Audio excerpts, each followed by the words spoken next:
हम जी भरकर जल की बात करें। जल यानी कि पानी, उसके रासायनिक संरचना की हम चाहे जितनी बात कर लें, हम जानते हो कि H2 होता है।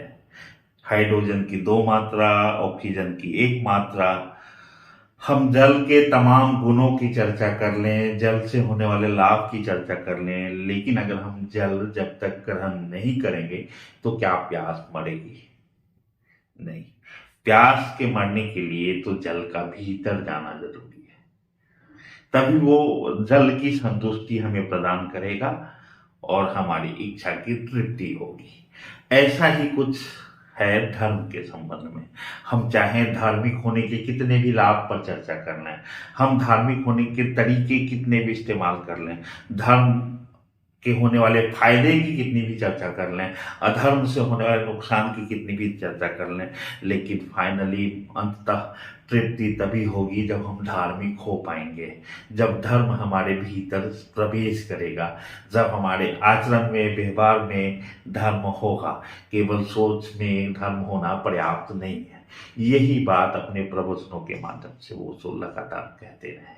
हम तरह तरह के प्रयास कर रहे हैं, हम तीर्थाटन जा रहे हैं, हम तीर्थ स्थलों के भ्रमण लगा रहे हैं, हम उपवास कर रहे हैं, हम पुरोहित को बुलाकर जाप करा रहे हैं, बावजूद इसके शायद ही कोई धार्मिक धार्मिक हो पा रहा है।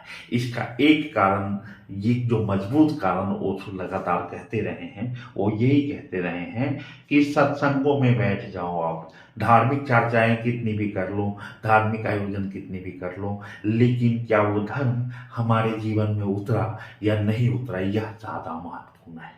महत्वपूर्ण यह है कि उस धर्म से हमारे भीतर कोई प्रेम जागृत हुआ, कोई करुणा जागृत हुआ, क्या हम दया से अभिभूत हुए, क्या हम किसी को देखकर हमारे मन में, हम भले उसके लिए कुछ कर पाए नहीं कर पाए, लेकिन अगर कोई संवेदना जागृत होती है, किसी के प्रति दया जागृत होती है, किसी के प्रेम में अभिभूत हो जाते हैं आप, तो आप धार्मिक होने के कगार पे हैं। धर्म के संबंध में ओशो ने बार बार कहा है कि तुम्हारा जो धर्म है वो बाहर अलग अलग प्रकार का हो सकता है, विभिन्न संप्रदाय, विभिन्न धर्मों का पालन करते हैं, लेकिन मनुष्य के रूप में भीतर का एकमात्र धर्म है, और वो धर्म है कि प्रेम, करुणा, दया आदि से भरा रहना। और जब बात उसको प्रेम की करते हैं तो वो अकारण प्रेम की करते हैं, प्रेम पूर्ण होने की करते हैं। ओशो का मानना था कि भाई प्रेम पूर्ण जो होगा वो प्रकृति, समस्त प्रकृति के प्रति कृतज्ञ होगा, प्रेम पूर्ण होगा। ऐसा नहीं कि वो मेरा भाई है इसलिए मुझे प्रेम है, ऐसा नहीं कि वो मेरी माँ है इसलिए प्रेम है, ऐसा नहीं कि मेरा मित्र है इसलिए प्रेम है, ऐसा भी नहीं कि हमारे पड़ोसी हैं, कलीग हैं तो प्रेम है। प्रेम तो सबके प्रति प्रेम है। जो प्रेम पूर्ण है उसके पास घृणा का कोई भाव और दूर तक भटकना भी नहीं है। ओशो के तमाम प्रवचन में इन्हीं चीजों का जिक्र रहा है, लेकिन आज जब ओशो हमारे बीच नहीं है, हम उनके प्रवचनों को जब सुनते हैं तो लगता तो जीवंत है, लेकिन केवल हमारे कान सुन रहे हैं, हमारे दिमाग उस पर विचार कर रहे हैं, और वो केवल हमारे सोच तक आया है। तो फिर वही बात आ गई कि हम पानी की कितनी भी चर्चा कर लें, जब तक पानी पिएंगे नहीं, प्यास मरेगी नहीं। ये तमाम प्रवचन के जो सार हैं वो ये हैं कि आपको यह पता चले कि इस शरीर में, जैसे मैं अभी आपसे बात कर रहा हूँ, ये मेरी बात आपसे हो रही है, एक शरीर की बात हो रही है, मैं शरीर के अंगों का उपयोग कर रहा हूँ, लेकिन क्या मेरे इस बात करने में मेरा सूक्ष्म शरीर पूरी तरह से सहमत है, शामिल है? अगर वो शामिल नहीं है तो मैं जो कर रहा हूँ ये भी गलत है। और अगर ये आवाज़ मेरे भीतर की है, अगर इसमें मेरा सूक्ष्म शरीर शामिल है, तो निश्चित रूप से मैं ऐसा नहीं भी करना चाहूँगा, तब भी देर सवेर मेरा सूक्ष्म शरीर मुझसे यह करा ही लेगा। वास्तव में ओशो कहते हैं कि आपके भीतर का जो मनुष्य है, जो सूक्ष्म शरीर है, उस तक आपके धर्म पहुंचे कि नहीं पहुंचे, उससे आपका संवाद हुआ कि नहीं हुआ, जो आप करते हैं उसमें आपके सूक्ष्म शरीर की सहमति होती है कि नहीं होती है। कई लोग ऊपर से जिए जा रहे हैं। जीने का मतलब यह है कि हम आप सबको पता है कि ये सूक्ष्म शरीर हमारे भीतर तभी तक है जब तक प्रकृति से इसको प्राण वायु मिल रहा है और वो अपने हिस्से का प्राण वायु ले रहा है। और जब तक उसे लगेगा कि ये शरीर प्राण वायु को लेने में माध्यम है, तब तक सूक्ष्म शरीर भीतर है। अन्यथा तभी तो कोई मर जाता है, मतलब शरीर मरता है, आत्माएं तो मरती नहीं है। इतना तो फिर प्रकृति में वापस चली जाती है। फिर अगली ऐसी कोई उपयुक्त जगह जहां वो प्राण वायु पा सकेगी, उस शरीर में प्रवेश कर जाएगी, उस निर्माण में उसका प्रवेश हो जाएगा। सवाल यह है कि जब प्राण वायु हमारे भीतर जाता है,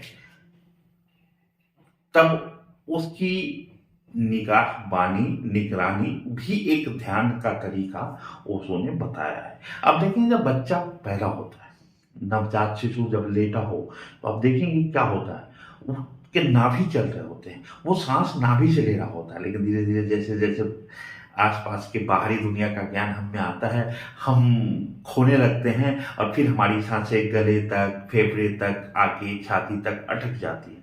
जबकि ध्यान की एक क्रिया यह भी बताया गया है सक्रिय ध्यान में कि आपको नाभि केंद्र पर चोट करना है इस प्राण वायु का, सांसों का। तभी उसको कहते हैं कि बार बार तेज तेज सांस लीजिए।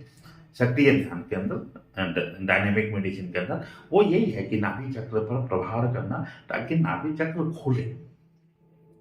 हम जैसे जैसे बड़े होते हैं, हमारी सांसें हमको पता नहीं चलता और हम सांस ले रहे होते हैं अचेतन में। ध्यान की एक प्रक्रिया यह भी बताई गई है कि आप जब सांस ले तो आप एकदम ऐसे बैठ जाए उस दरवाजे पर कि लगे कि सांस आपकी इजाजत से अंदर जा रहा है, रोकना नहीं है।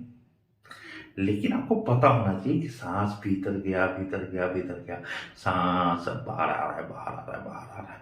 ये जो प्रक्रिया है, ये भी एक ध्यान की प्रक्रिया है। आनापानसति विधि कहते हैं इसको। ध्यान का मैं कहना चाहूंगा कि तात्पर्य यही है कि हमारे इस भौतिक स्थूल शरीर का सूक्ष्म शरीर से संबंध प्रगाढ़ हो, दोनों का संवाद स्थापित हो, दोनों एक समय पर एक हो जाएं, यही ध्यान की क्रिया है।